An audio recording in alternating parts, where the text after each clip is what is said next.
جو لوگ بڑا ظرف رکھتے ہیں وہ لوگوں کو معاف کر دیتے ہیں، اور جن لوگوں میں ظرف نہیں ہوتا وہ خفیہ طور پر انتقام لیتے ہیں۔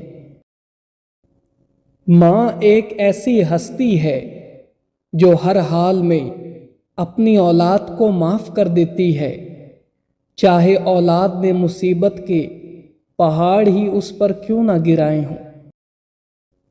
اپنی تکلیفوں اور مصیبتوں کا کسی سے ذکر نہ کرنا، ورنہ وہ اس میں اضافہ کر دیں گے۔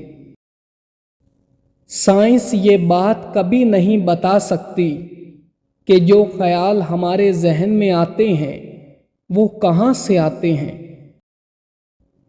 اگر تمہیں اپنے گھر میں سکون نظر نہیں آتا تو یہ توبہ کا وقت ہے۔ اللہ سے توبہ کرو اور اپنے حق میں دعا کرو۔ اپنی پسندیدہ زندگی کو ترک کر دینا اور خدا کی مرضی پر زندگی بسر کر دینا خدا کا شکر کر دینے کے برابر ہے۔ حاجی حج سے بھی آئے اور اسے دوسروں کی بیٹیوں میں اپنی بیٹی نظر نہ آئے تو وہ حاجی ہو سکتا ہے، متقی نہیں ہو سکتا۔ دوسروں کی خامیوں کو بیان کرنے سے تمہاری عزت نہیں بڑھتی، بلکہ لوگ تمہیں ہی چغل خور کہیں گے۔ غریب انسان کو چاہے کتنی ہی مشکلات کیوں نہ پیش آئیں، اس کو سنگ دل اور مایوس نہیں ہونا چاہیے۔ جس شخص کے والدین اس پر راضی ہیں اس کا دین کامیاب ہے اور وہ خدا کے نزدیک ایک بڑا مقام رکھتا ہے۔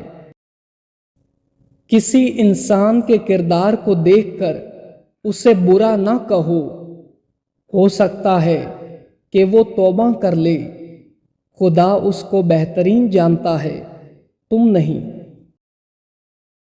جو لوگ حرام کماتے ہیں وہ دو چیزوں کو خراب کر دیتے ہیں، ایک اولاد اور ایک آخرت۔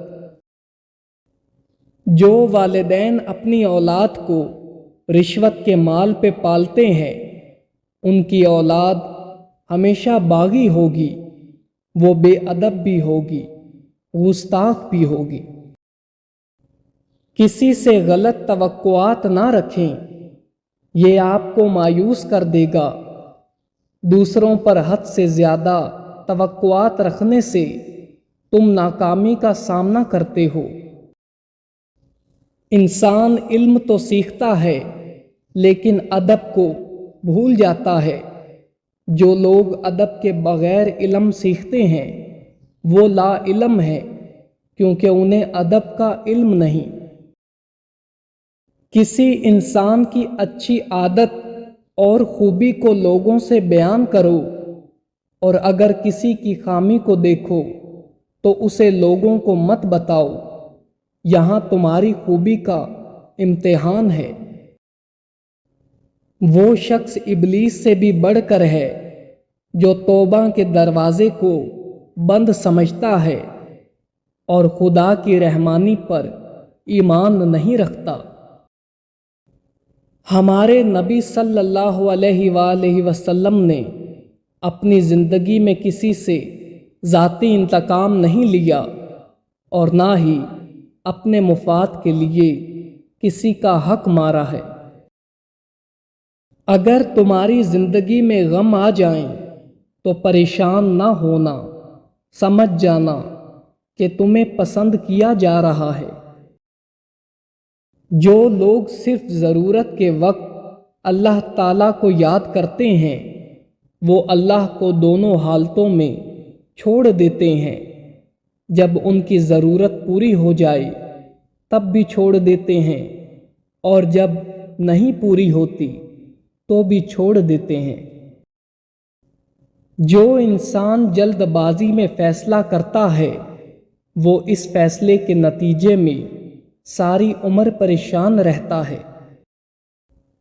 دنیا کا کوئی غم بھی ایسا نہیں ہے جو انسان نہ برداشت کر سکے۔ خدا کسی پر اس کی ضرورت سے زیادہ بوجھ نہیں ڈالتا۔